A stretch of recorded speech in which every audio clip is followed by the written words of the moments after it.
Jeff Blake was the featured speaker at the Saints' first Booster Club meeting of the season. Also attending from the team were members of the media relations and marketing staff, as well as former Saint Rich Mauti. Saints Booster Club is a great way for fans to meet players, get autographs, and show support for the team. The group gathers each week during the football season and is open to the public. Saints assistant head coach Rick Venturi has done it all in his 18-year career in the National Football League.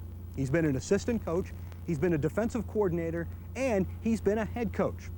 Sometimes that life has taken its toll, but Rick has found a balance on and off the field that keeps his motor running.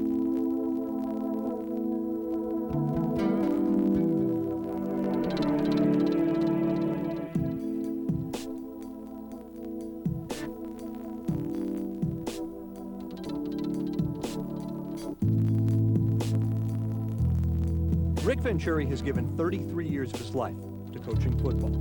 He's been a head coach at Northwestern University and coached defense for 3 different NFL teams, twice being called on to take over as the interim head coach for teams in turmoil. At Indianapolis, I was able to survive 5 head coaches and myself, and here I've been able to survive 3 head coaches and myself. So, you know, I feel very fortunate. Venturi was a relatively unknown assistant coach in November of 1996 when Jim Mora quit in mid-season. But he immediately energized the organization with his straightforward style. Guy has got to step in, make the decisions, go with them, don't hesitate, get this thing on the right course. New Orleans really, you know, from kind of that day forward, has been home and will be home, regardless of what happens. Hopefully it's nonstop to the rest of my career, but I really love it here, and again, the people have extended themselves to me, I think partially because of that 96 thing. Long day out here today. The Saints managed just 1 win over the final 8 games of the 96 season, but lost 3 others by a combined 13 points. Venturi and Jim Haslett were already good friends, but it was during that trying time that the two forged a lasting bond. In fact, Rick was the first assistant that Haslett called when he got the Saints job. He's a great football coach, first of all. He's good with people. He's a great teacher. I don't think I've ever been around a guy that teaches as much as him, and he loves coaching. Jim's my man, really. He's as great a friend as I have in this business.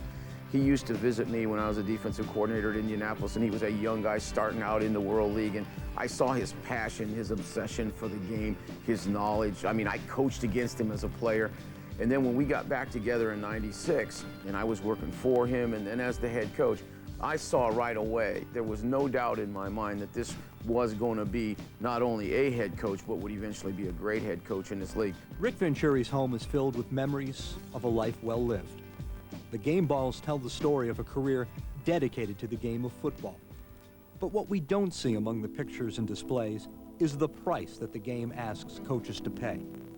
Back in 1995, Rick was the Cleveland Browns defensive coordinator when he finally hit the wall. Actually, the Cleveland experience probably saved my life in a way, and probably in retrospect and for my future was the best thing ever happened to me.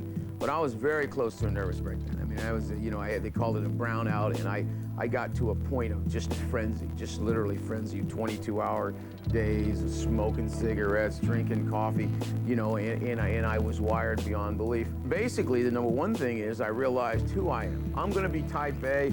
I'm going to be that way. I'm not going to be casual about what I do.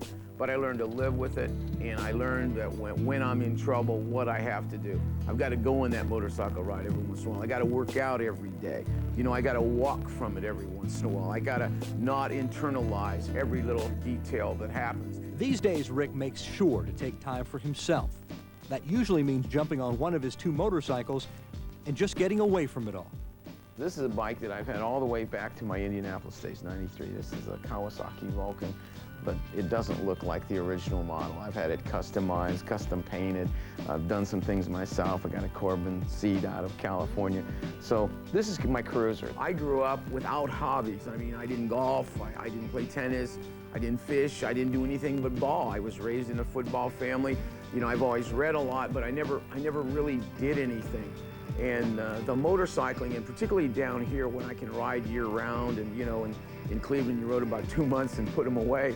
But, you know, when I can get out on a Friday afternoon after practice or Saturday, it's really a tonic. It's a cheap tranquilizer.